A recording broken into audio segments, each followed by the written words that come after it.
Okay, I need you to be honest with me for a second. You got a raise, maybe 6 months ago, maybe last year, and for a moment you genuinely thought, this is it. This is when things change. I'm going to start saving more. I'm going to get on top of this. And then something happened. The car payment got a little bigger, you upgraded your apartment, you started going out a bit more. Maybe the phone you were holding on to for 3 years finally got replaced. And don't get me started on the streaming subscriptions. And now, with more money coming in, you have less left over than you did before. Yeah, that's not a coincidence. That's a pattern. And here's the wild part. It's not just you. It's not just your generation. It is literally every single generation that has ever walked this earth. Boomers did it, Gen X did it, Millennials are doing it right now. And Gen Z, they're already doing it, and they're just getting started. There is one financial mistake, one that keeps getting passed down like a bad gene, and nobody is talking about it the way they should. So today, we are going to change that. My name is James, and I spend way too much time thinking about the mechanics of why smart, hardworking people never seem to get ahead financially, even when their income keeps going up. If you're someone who feels like money just disappears, like no matter what you do, the bank account stays the same or somehow gets worse, make sure to hit the subscribe button and give this video a thumbs up if this helps you out. Because I promise you, by the end of this video, you're going to see your financial life completely differently. Not in some abstract, motivational poster kind of way. In a very real, very practical, oh my gosh, I've been doing this backwards kind of way. All right, let's get into it. Here's the thing about the financial mistake I'm talking about. It doesn't feel like a mistake when you're making it. That's the whole problem. It feels like progress. It feels like reward. It feels like you've earned it. It's called lifestyle inflation, and it is sneaky as all heck. Lifestyle inflation is this. Every time your income goes up, your spending goes up to match it, and usually it goes up a little bit faster. Think about how natural that feels. You work hard, you get promoted, you get a raise. It makes perfect sense that you'd live a little better, right?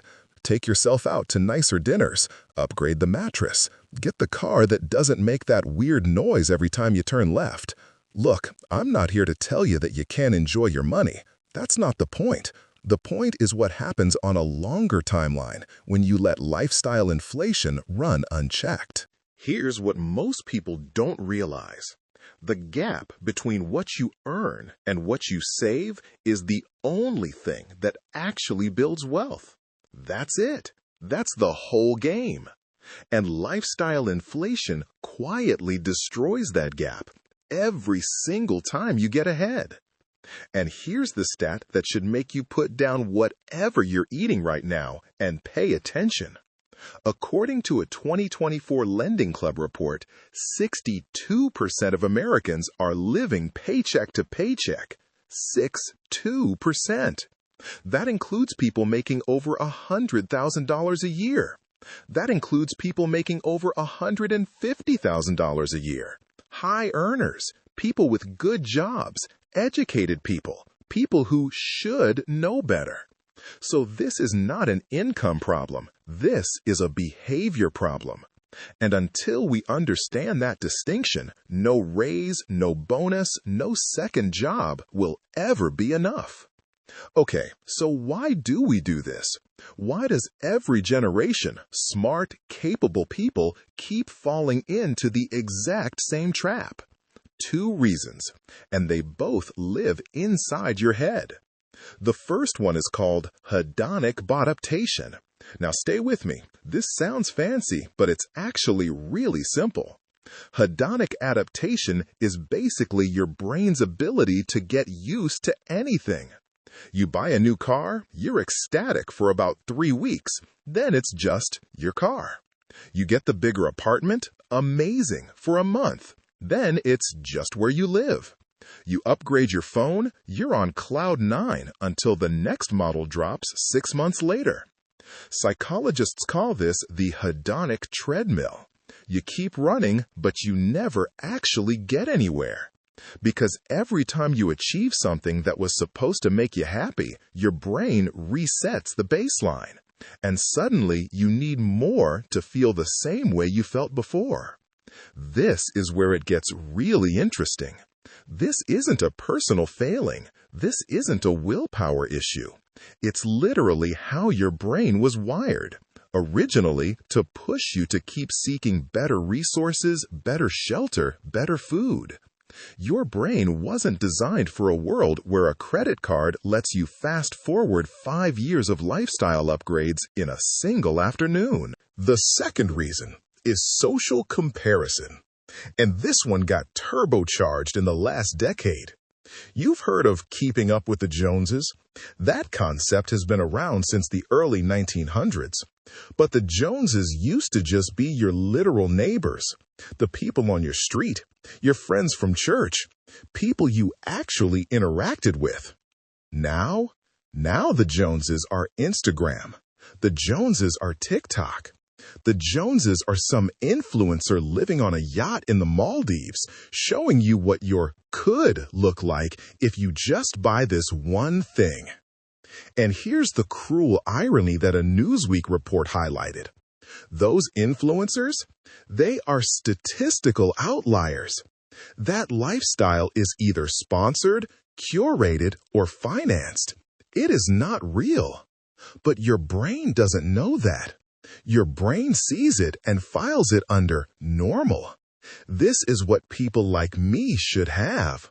So we spend to look like people who aren't even actually living the way they pretend to live. Let that sink in for a second. Now here's what I find absolutely fascinating about this, and also maddening. Every generation thinks it's uniquely burdened. And you know what? Every generation is partly right. But the core mistake? Identical. Let's go through them. The boomers grew up in the post-war economic boom. Jobs were plentiful. The economy was expanding. And what happened? The suburban arms race kicked off. Bigger houses, 2-car garages, swimming pools. Keeping up with the neighbors became practically a national sport. Retirement savings, often an afterthought, until it was too late. Gen X, the so-called forgotten generation. They came of age in the 80s and 90s. Credit cards became mainstream. Consumer debt got normalized. Living for the weekend, buying on credit. According to Bankrate data, Gen X currently carries the highest rate of revolving credit card debt of any generation. 55% of Gen X cardholders carry balances from month to month. 3 in 5 have been in credit card debt for over a year. Millennials, crushed by student debt, squeezed by the 2008 financial crisis, and then gaslit by Instagram. According to data compiled by Newsweek, the average millennial carries about $59,000 in personal debt. And half of millennials say money has negatively impacted their mental health.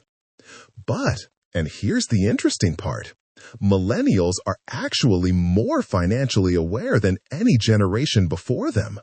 They know what index funds are. They talk about retirement accounts.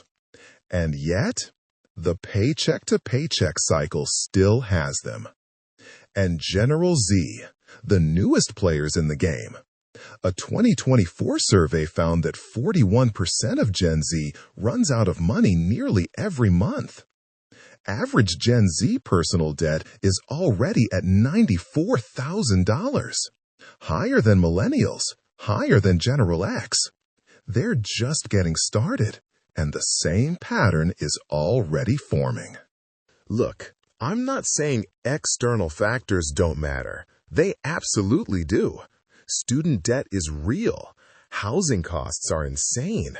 Wages have not kept pace. I know, I see it. But here's the thing, and this might be uncomfortable to hear. The generations who build wealth despite those external pressures all share one thing. They refuse to let lifestyle inflation eat their margin. Okay, this is the part of the video I genuinely can't wait to get to, because when I first saw this math laid out in front of me, it was one of those moments where the floor kind of drops out from underneath you. Let's talk about what lifestyle inflation actually costs you, not just in dollars, in time, in freedom, in your actual life. Let's say two people, we'll call them Marcus and Dana, both get a raise of $500 per month. Same job, same income level, same starting point. Marcus does what feels natural. He upgrades his car payment by $200, adds a few new subscriptions, starts eating out a bit more, and the rest just kind of disappears. His lifestyle absorbed the raise completely. Dana does something different. She takes $400 of that $500 raise and automatically diverts it into a low-cost index fund every single month. She lets herself spend the other $100. She's not miserable. She's not depriving herself. She just protects her margin. 25 years later, and I want you to really picture this, Marcus has a lifestyle he got used to years ago. He's still living paycheck to paycheck at a higher income level. He has very little saved. Dana, assuming a historically average 8% annual market return, has invested roughly $120,000 over those 25 years. But compound growth has turned that into approximately $380,000 from one raise, one decision. Here's what most people don't realize. Compound interest is not magic. It's math. Very, very patient math that works enormously in your favor if you just don't get in its way. And lifestyle inflation is the single most effective way to get in its way. Quietly, comfortably, one reasonable-seeming upgrade at a time. And here's the kicker. Dana didn't feel deprived. That's the part that breaks my brain every time I think about it. She let herself spend $100 of the raise. She was not suffering. She just chose her future self over a slightly nicer present self. All right, so now you know the problem. You know the psychology. You know the math. Let's talk about what you actually do about it. And I want to be clear here. This is not about becoming some kind of financial monk who never enjoys life. This is about being intentional. There is a massive difference between consciously choosing how you spend your money versus just defaulting into patterns because nobody ever told you to think about it. Step 1. Every time your income goes up, before you adjust your lifestyle at all, you decide in advance what percentage of that increase gets protected. I'd suggest at least 50%. So if your take-home goes up by $400 a month, at least $200 of that goes straight to wealth building before your spending patterns even notice it arrived. And this is where automation is your best friend. You do not want this to be a monthly decision. The moment you have to decide every month whether to invest or spend, your lizard brain will find a reason to spend it. You set it up once, automatic transfer on payday, and then it's just gone. Out of sight, out of default spending. Step 2. Do a subscription audit. Right now, today. I am serious. Go through every recurring charge on your bank account and credit card. You are almost certainly paying for things you forgot about. The 2023 Chase Pulse Spending Report found that Americans underestimate their monthly subscription costs by an average of $133 per month. That is $1,600 a year in subscriptions alone that you forgot you had. Step 3, and this one is about the identity shift more than the mechanics. You have to stop equating your spending with your status. This is the deep work, because the reason lifestyle inflation feels good is because it signals to the world and to yourself, I have arrived. I have made it. The new car tells people you're successful. The nice apartment tells people you're thriving. But here's the irony. The people who actually have serious wealth, they drive regular cars. They live in houses they could have afforded 10 years ago. They're not trying to signal anything because they don't need to. The performance of wealth and actual wealth are almost polar opposites, and we've been trained to chase the performance. Step 4. Create what I call a lifestyle lag. This is a simple rule. Whenever your income increases, give yourself a 90-day waiting period before you upgrade any recurring expenses. Not a spending freeze. You can still enjoy things, but no new monthly commitments for 90 days. This does two things. It lets you actually feel the increase in your bank account first, and it filters out the impulse upgrades from the ones you genuinely still want 3 months from now. And step 5, talk about money. This one sounds soft, but it is genuinely one of the most powerful things you can do. A national debt relief survey found that money habits are inspired by parents in 48% of cases. Almost half of us learned our financial behavior, good or bad, directly from watching how our parents handled money. Which means if you don't consciously examine and choose your patterns, you're running someone else's programming. And their programming came from someone else's programming before that. That is the cycle. That is literally what keeps the mistake repeating across generations. But when you start talking about money openly with your partner, your friends, your kids, something shifts. You start to notice the patterns. You call them out. You hold each other accountable. Financial silence is one of the biggest reasons this cycle never gets broken. Nobody compares their savings account the way they compare their cars. And that secrecy is exactly what keeps the trap invisible. Now, let me add one more thing here because I cannot do this video justice without it. The emergency fund is not optional. It is foundational. Because here is what happens without one. Any unexpected expense, a car repair, a medical bill, a sudden job loss, it lands directly on a credit card.